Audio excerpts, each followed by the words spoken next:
Welcome to the Deep Dive, your shortcut to the knowledge that truly matters. Today we're diving into a core challenge in the world of large language models, LLMs. These language powerhouses are amazing, right? Yeah.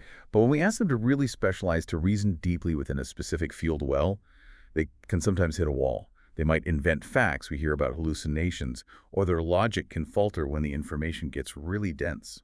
That's absolutely the crux of it. General knowledge is one thing, sure, but true expertise demands both a solid understanding of the facts and the ability to think like an expert in that domain. And, current AI approaches often struggle to nail this balance, especially in models that aren't, well, gargantuan. Exactly. So how do we equip these models with both the knowledge and the reasoning prowess they need for specialized tasks, without needing to build these massive kind of unwieldy systems? Well, that's where our deep dive takes us today. We're exploring a fascinating new method called Retrieval-Augmented Reasoning Modeling, or RARE. And what's really interesting, I think, is that the thinking behind it draws inspiration from something many of us probably encountered in school, Bloom's taxonomy. Yeah, it's fascinating, isn't it? Seeing how a framework for human learning can inform the design of advanced AI, Bloom's taxonomy, with its levels of cognitive skills, from simply remembering facts all the way up to evaluating and creating it, offers a really useful lens for understanding how AI models learn and, crucially, how they reason. So our mission today is pretty straightforward. Yeah. We're going to unpack exactly what RARE is, why it's potentially a significant breakthrough, and what surprising results it's already achieving. We'll be using a recent research paper as our main guide here. Okay, sounds good. Let's get into it. Okay, so let's unpack this RARE idea. The core concept behind it is actually quite elegant, really. Instead of trying to stuff all the specific knowledge about a field directly into the model's parameters, its brain, so to speak, RARE, separates where that knowledge is stored. It keeps it external, ready to be looked up when needed. Then, the model itself focuses its training on becoming a really efficient thinker. Okay, so it's like training a student to be an incredible researcher, someone who knows exactly where to find the information they need, and, crucially, has also been rigorously trained on how to analyze and apply that information effectively. Precisely. That feels quite different from many current methods, right? The paper outlines a few existing ways of doing things that RARE is designed to improve upon. It does, yeah. The paper talks about what they call the naked closed book exam. This is essentially your standard general-purpose LLM trying to answer specialized questions without any specific training or access to external knowledge. Unsurprisingly, it doesn't usually perform very well. Right. It's like asking someone with a general medical background to diagnose a very rare disease they've never encountered. The foundational knowledge might be there, but the specifics just aren't. That makes perfect sense. Yeah. Okay, then there's the naked open book exam, which I think most of us know as Retrieval-Augmented Generation, or RAG. Yeah. We hear a lot about RAG these days. How does RARE offer something different from RAG? Well, RAG's main strength is getting the right information to the model. It retrieves relevant documents and feeds them in with the question. And while this definitely helps with the knowledge part, the paper argues that it doesn't necessarily lead to a fundamental improvement in the model's ability to reason within that specific area. Oh, Think of it like giving someone all the relevant textbooks during an exam. They might have all the facts in front of them, but they might not, know how to connect those facts or apply them to solve the actual problem. right. They might have all the puzzle pieces, but not really know how to put them together. Got it. And then the paper mentions the prepared closed book exam. What's the idea there? So this refers to the more traditional route, pre-training or fine-tuning models on data specific to a particular field. Now, this does embed some of that domain knowledge into the model itself, but it's incredibly expensive. We're talking huge compute power, massive model sizes. Plus, the knowledge becomes difficult to track and update, and these models are still prone to making things up, those hallucinations we mentioned. Okay. It's like trying to memorize an entire encyclopedia, a massive undertaking, Yeah. and you're bound to get some things wrong or forget updates along the way. Okay, so those are the existing approaches RARE is trying to improve on. Yeah. Now, what was the core thinking that led to RARE? You mentioned Bloom's taxonomy, but the paper also mentions a quote from Confucius. Yeah, the quote is, "Learning without thought is labor lost. Thought without learning is perilous." And this really gets to the heart of the matter, I think. The researchers observed that in human learning, simply memorizing vast amounts of information can actually hinder the development of higher level thinking skills, especially when your mental resources or cognitive capacity are limited. They saw a direct parallel with AI models, where the resources are the model's parameters. And they connected this back to Bloom's taxonomy, where just remembering facts is at the bottom rung, right? True problem solving needs those higher level skills like analysis and application. Okay. So the core insight is this. By focusing training on how to think, the reasoning part, rather than just what to remember, the knowledge part, especially with limited model resources, RARE unlocks a potentially more efficient and effective path to domain expertise. So the idea is that by focusing less on the remembering aspect, the huge memorization task, we can free up the model's capacity to become much better at the thought part, the actual reasoning. Exactly. And that leads us right to RARE's central idea, the prepared open book exam. Can you explain that paradigm? This is where RARE's innovation really shines. It essentially skips that computationally intensive phase of trying to memorize everything during training. Instead, it prioritizes teaching the model how to reason effectively within a domain. Then, when it's actually being used at inference time, when you ask it a question, it retrieves the necessary knowledge from external sources. Ah, okay. So it's prepared in its reasoning abilities, but has the open book of external knowledge to consult whenever needed. Okay, so instead of building a model that is a giant internal encyclopedia, you're building a really skilled researcher who knows exactly how to use the external encyclopedia. That makes a lot of sense in terms of efficiency. What's the fundamental philosophy driving RARE then? The fundamental philosophy really boils down to this: externalized domain knowledge and internalized domain thinking. The researchers argue that while LLMs are incredibly powerful at processing information and generating text, their reasoning abilities, they are inherently suited to being perfect, always up-to-date knowledge repositories. It's just not their strength. It's often more efficient and effective to use specialized databases or knowledge graphs for storing and managing knowledge, and to dedicate the LLM's limited resources to developing robust reasoning pathways. Essentially, LLMs are better brains than they are hard drives when it comes to specialized fields. Play to the strengths of each component. Makes Sure. sense. So how does RARE actually work during the training process? What's the key mechanism that makes this happen? The key is how it uses the retrieved knowledge during training. RARE takes relevant information from an external source, like a database or document collection, and injects it directly into the training prompts. But here's the clever part. It uses what are called masked losses. Masked losses. Okay. Yeah. This means that instead of forcing the model to just memorize the retrieved knowledge itself, the learning objective shifts. It shifts towards understanding how to use that knowledge in the context of the problem. RARE essentially hides parts of the retrieved knowledge, or the reasoning steps derived from it, during training. This forces the model to learn how to connect the dots and use the provided information effectively, rather than just spitting it back out. Ah, I see. So errors related to just remembering facts get transformed into signals that push the model to improve its application and reasoning skills, the higher levels of Bloom's taxonomy. That's a really smart way to shift the learning focus. Okay, so what are the main achievements or contributions that the researchers highlight with RARE? What are the key takeaways from their work that they emphasize? They emphasize three main contributions in the paper. First, they've formally described this trade-off between how much knowledge a model can hold and how well it can reason, especially when its resources, its parameters, are limited.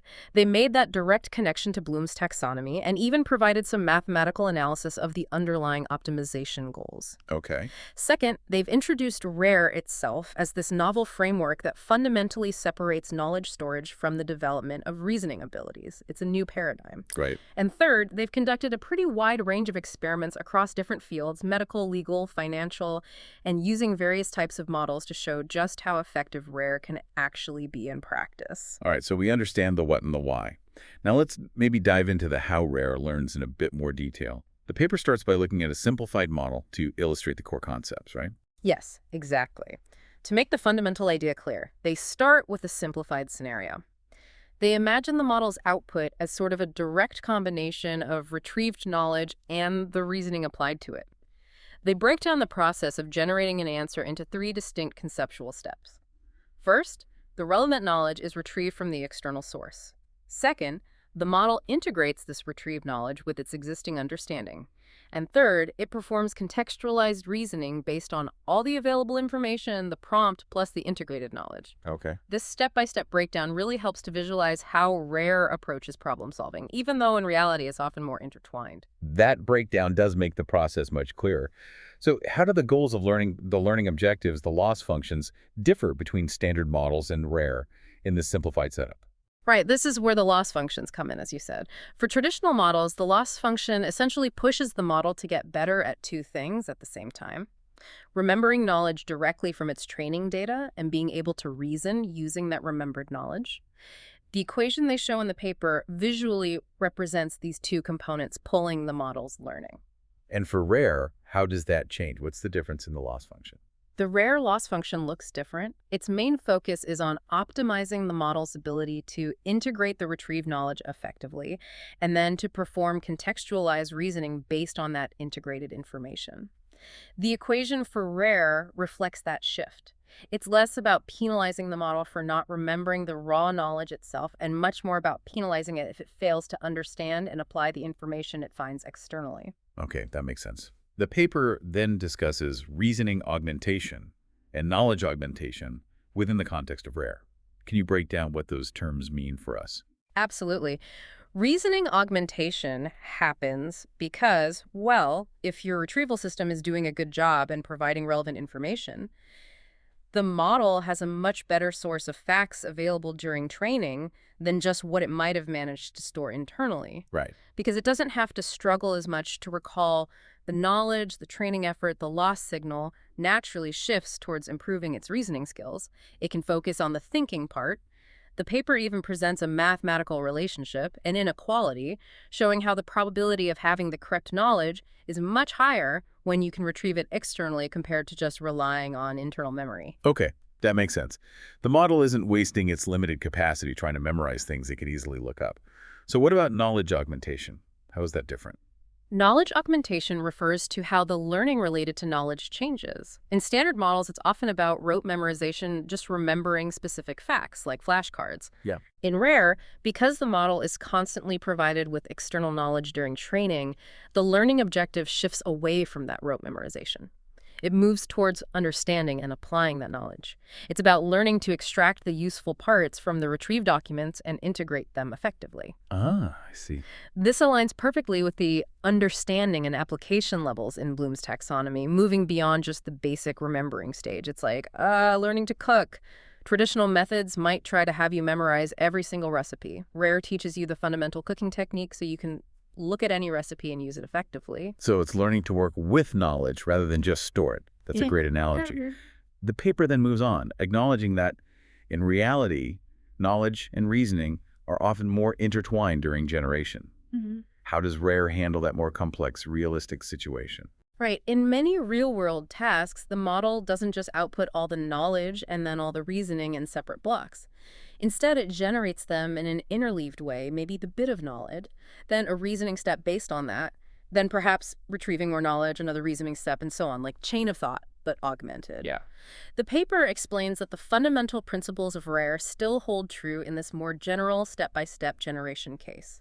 The learning objectives remain focused on effectively integrating retrieved knowledge at each step of the generation process and then performing the necessary reasoning in that specific context. The masking helps focus the learning appropriately at each stage. Okay, that makes sense. And to show that this isn't just a theoretical idea, the researchers present some initial experimental results, right? Where did they first test out rare to see if this shift actually happens? They did. They conducted some initial proof-of-concept experiments on 3 different sets of specialized data: PubHealth, which is focused on medical information; CaseHold, which deals with legal case prediction; and FinFact, which is related to financial fact verification. Okay. And Figure 3 in the paper shows some really interesting patterns from these tests. As they provided more retrieved documents during the training of the RARE model, the model's difficulty related to just recalling facts, the knowledge loss component decreased significantly. While at the same time, its difficulty related to the reasoning aspects, the reasoning loss component became more dominant. This provides clear visual evidence that the learning is indeed shifting away from simple memorization towards the more complex tasks of knowledge integration and contextualized reasoning when more external knowledge is readily available during training. That's a compelling early demonstration of the core concept in action. Okay, now let's move on to see how RARE performs when really put to the test. The next part of the paper details the experimental validation across a wider range of benchmarks. Absolutely. Mm. To really evaluate how well RARE works in practice, the researchers tested it on a diverse and challenging set of benchmarks. They covered medical, legal, and financial domains again, but with more standard complex tasks. This allowed them to see how RARE performs across different kinds of knowledge-intensive and reasoning-heavy challenges. And what kind of AI models did they use for these main experiments? Were they comparing apples to apples in terms of model size? Well, interestingly, they specifically used relatively small, efficient models, namely Llama 3.18b, Qwen 2.57b, and Mistral 7b. These are considered lightweight in the grand scheme of large language models, which actually makes RARE's performance even more noteworthy if it does well. Right. They compared RARE against a strong set of baseline methods, things like standard techniques like chain of thought prompting, CTT, and supervised fine-tuning, SFT, as well as other retrieval-based approaches like standard RAG, RAFFT, which is another retrieval-augmented fine-tuning method, and combining SFT with RAG. So a thorough comparison. Yes, and they even included results for much larger, often proprietary models like DeepSeek-4 and the Open DeepSeek-R1 model, usually combined with RAG, just to provide a broader perspective on where RARE fits in terms of overall capability. Okay, so it's the more nimble models trained with RARE taking on some of the established methods and even the giants, Yeah. in a way. So what did they find when it came to how accurately RARE could reason? How does it stack up? The results, which you can see summarized in Table 1 of the paper, were actually quite impressive. RARE consistently showed better reasoning accuracy across the board, often by a significant margin compared to the other methods using the same base model. Really? Yeah. For example, on the PubMed QA benchmark, which involves answering medical questions based on abstracts, RARE achieved accuracy levels that were noticeably higher, several percentage points higher in some cases than those of SFT plus RAG, RFT, and standard RAG. And this held true regardless of which underlying model architecture they used, Llama, Qwen, or Mistral. This really highlights how effective RARE is at improving the quality of answers that require both accessing specific knowledge and performing careful reasoning steps. That's impressive performance for these smaller open models. What about situations where the input isn't just text, like analyzing medical images? Can RARE handle multimodal data? Yes, they did explore multimodal applications as well, and you can see those results in Table 2. Using the Wen 2.5 VL model, which is designed to process both images and text, they tested RARE on benchmarks like VQARD. What's that? That's for answering questions about medical radiographs, like X-rays, and also rate, which is a more general test of multimodal reasoning ability. The results show that RARE led to significant improvements over standard RAG in these scenarios, too. In fact, on rate, when they combined RARE with multitask learning, their relatively small Qwen model actually outperformed GPT-4o combined with RAG. Outperformed GPT-4o with a smaller model. On that specific benchmark with multitask RARE, yes. It suggests that the core principles of RARE separating knowledge and focusing training on reasoning with retrieved context can be effectively applied even when dealing with more complex multisensory information. So not only potentially more accurate, but also more versatile. Okay, what about efficiency? Are these improvements coming at a huge cost in terms of competing resources or response time? Actually, no, and that's one of the key strengths highlighted for RARE, its efficiency, particularly reasoning efficiency. Because it shifts the burden away from memorizing vast amounts of knowledge within the model parameters, RARE allows these smaller models to achieve state-of-the-art or near state-of-the-art performance, but with much lower computational demands during training and potentially faster response times at inference compared to training or running massive models. Figure 1 in the paper gives you a nice visual comparison of model size versus performance. And the data tables show that RARE-trained models often outperform much larger models that are using standard RAG on benchmarks like MedQA and BioIceQ.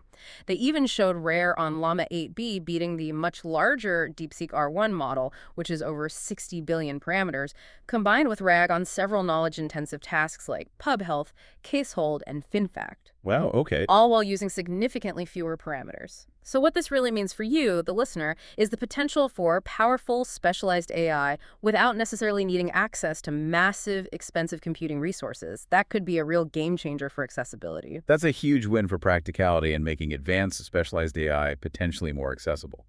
Now, a key concern with any AI system, especially in sensitive domains like medicine or law, is how reliable it is. How robust is RARE's reasoning? Does it perform consistently, or does it have off days? That's a critical point. Reasoning robustness was another area where Rare showed significant advantages in their experiments. As you can see if you look at Figure 4 in the paper, Rare's performance remained notably more stable across different underlying model architectures, Llama, Qwen, Mistral, and across various benchmarks, compared to other training methods like RFT and SFT plus RAG, which sometimes showed more volatility or inconsistent results depending on the setup. How so? Well, for instance, on the PubMed QA benchmark, they showed that the performance of SFT plus RAG dropped quite a bit when they switched from a Llama-based model to a Mistral-based model. Rare, however, remained consistently strong on both. Interesting. This robustness was particularly noticeable on the case-hold legal benchmark, where the RFT method seemed to struggle quite a bit, showing a much lower accuracy. Rare performed well there, too. And importantly, Rare also proved to be more resilient to imperfect information retrieval. Ah, that's important in the real world. Exactly. Even when the retrieved documents weren't perfect or contained some noise, Rare could still often effectively identify and utilize the helpful pieces of knowledge. This is likely thanks to its training focus on understanding and applying the retrieved information rather than just assuming it's all perfect. So it's not just accurate under ideal conditions, but it's also potentially more reliable and stable in real-world scenarios where the information feed might not always be perfect. That's Sure. reassuring. The paper then delves into some further analysis, looking at things like how RARE performs in multitask and cross-task learning scenarios. What were the key findings there? Yeah, the findings on multitask and cross-task learning, which are presented in tables 3 and 4, are really quite insightful. Rare trained models demonstrated that they could maintain or even improve their accuracy when trained on multiple specialized tasks at the same time. So learning different things didn't confuse it. Apparently not. In fact, it's sometimes helped. For example, they showed a Llama 3.18b model trained with Rare on several different medical datasets actually showed improved performance on the covert medical fact-checking task compared to when it was trained only on covert data. Oh, interesting. It suggests that the underlying reasoning skills learned by Rare are somewhat transferable across related tasks within a domain, and perhaps even more impressively, they tested how well it generalizes to completely new tasks.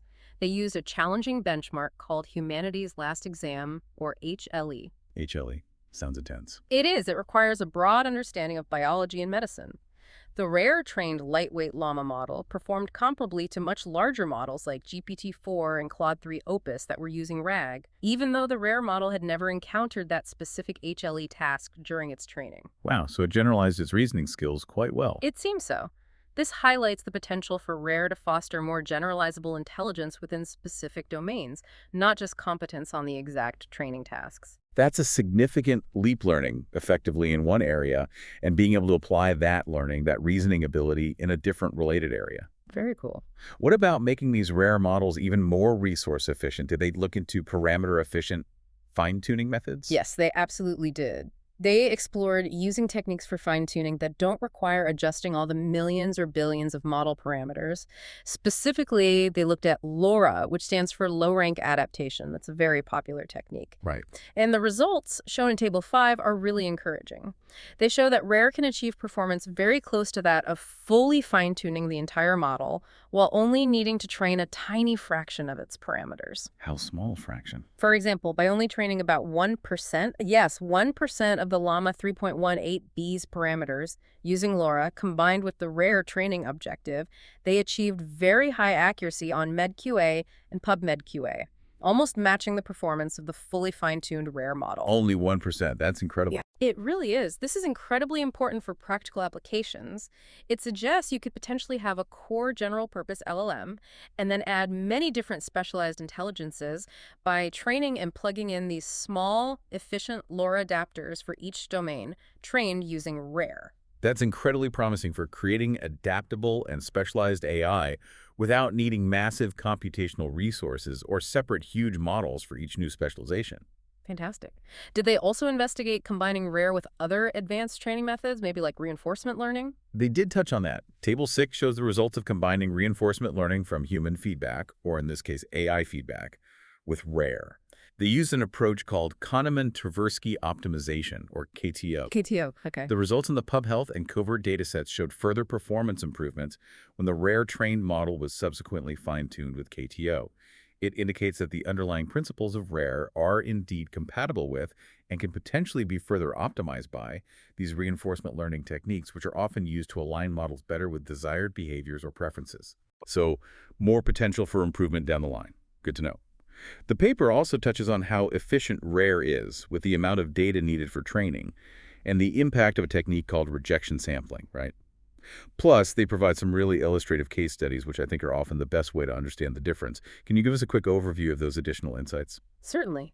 Regarding data efficiency, Figure 6 and Table 7 in the paper demonstrate that RARE can achieve comparable performance to the SFT plus RAG baseline while needing significantly less training data, sometimes only half or even a quarter of the data. Less data needed. That's also huge for practicality. Absolutely. It underscores how RARE seems to be more effective at learning the underlying reasoning patterns from a limited number of examples, rather than needing brute force memorization from lots of data. Then, rejection sampling, as shown in Tables 8 and 9, was a technique they used during the data preparation phase. When they were distilling the knowledge and reasoning abilities from a larger, more capable teacher model, like GPT-4, to train the smaller rare models, they had the teacher model generate multiple possible reasoning paths or answers.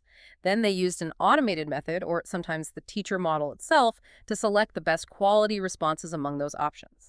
Filtering for quality. Exactly. By creating higher quality training data this way, filtering out weaker examples, they found it led to better performance in the final rare models trained on that distilled data. Makes sense. Garbage in, garbage out, so improve the input.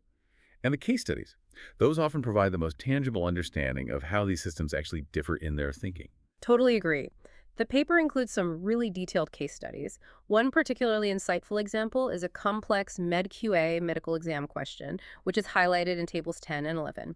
It compares the step-by-step reasoning process of RAG, SFT plus RAG, RACWAFT-T, and RARE on the same challenging question. And what was the key difference? What was really striking here is how RARE, unlike the other methods in this instance, initially considered an incorrect answer based on some symptoms. But then, through a deeper process of reasoning, explicitly retrieving and considering information about pathophysiology, it correctly identified a crucial concept related to hypovolemic shock and corrected its initial hypothesis to arrive at the right diagnosis. So it showed a kind of self-correction based on deeper knowledge integration. Exactly. The researchers even described this as an aha moment for the model, demonstrating intellectual humility and course correction. The other models tended to latch onto superficial similarities or miss the deeper physiological mechanism. Fascinating. And there was another one. Yes, another case study, illustrated visually in Figure 7, looked at the problem of diabetes management for a specific patient profile. It contrasted RAG's more surface-level reasoning, which gave a somewhat generic answer, with RARE's deeper, more accurate analysis. RARE considered more nuances from the retrieved medical literature and ultimately proposed a more individualized and clinically appropriate treatment plan. Wow. These case studies really bring the abstract concepts like reasoning augmentation to life. They showcase RARE's potential for superior ability to integrate knowledge and reason at a more sophisticated level, providing a much clearer picture of its practical advantages in complex scenarios. Those examples really do make the abstract ideas concrete and highlight the potential practical benefits of RARE. It's not just about scores on a benchmark, but about the quality of the reasoning. So to bring this all together then, what are the broader implications and potential future directions that the researchers discuss in their work? Where might this lead? Well, the researchers really emphasize that RARE's success in effectively separating knowledge retrieval from reasoning optimization opens up many exciting avenues for the future of AI development. They suggest exploring its use with different types of memory and retrieval mechanisms, maybe vector databases, maybe knowledge graphs, maybe something else entirely. Also, combining it with various reinforcement learning algorithms beyond KTO, perhaps for more interactive learning, Makes sense. and applying it in the development of more advanced AI agents that need to use tools, access APIs, and reason about actions in the world. And of course, in creating those general-purpose LLMs we talked about, that can be easily and efficiently adapted to a wide range of specialized specialized domains using techniques like LoRa. Right. Ultimately, RARE highlights the fundamental importance, maybe even a necessary shift, in AI development towards striking the right balance between simply storing information and cultivating true understanding and reasoning capabilities. It's about building thinkers, not just databases. Okay, so to summarize our deep dive today, rare retrieval-augmented reasoning modeling appears to be a really significant advancement. By decoupling the storage of knowledge from the optimization of reasoning during training, it enables even smaller, more efficient AI models to achieve more accurate, efficient, and robust performance in specialized fields. And critically, often surpassing the capabilities of much larger models that rely on just standard retrieval-augmented generation, or IRAG, alone. That's right. It seems to be a fundamental shift in how we might think about building expert AI, moving the focus from simply having access to information, which RRAD does well, to truly understanding and reasoning effectively with that information, which is where RARE aims to excel. This deep dive into rare has been incredibly insightful. Thank you for breaking that down. It really makes you think, doesn't it? About the implications of AI that prioritizes understanding and reasoning over just, hoarding vast amounts of data. How might this fundamentally change how we interact with technology? How we pursue knowledge in critical fields like medicine, law, finance? What new possibilities could this unlock for things like genuinely personalized learning, or for tackling really complex, multifaceted problems that require deep reasoning? Those are definitely the big questions to ponder and important questions for you, the listener, to consider as this technology develops. The ability to potentially create highly capable, domain-specific AI with relatively modest resources could truly democratize access to expertise and perhaps transform how we approach some of our most challenging societal problems. It's an exciting prospect. Definitely something to keep an eye on and mull over. We encourage you to think about these questions and perhaps even delve into the research paper itself if you're interested in exploring the technical details further. Thanks for joining us on this deep dive.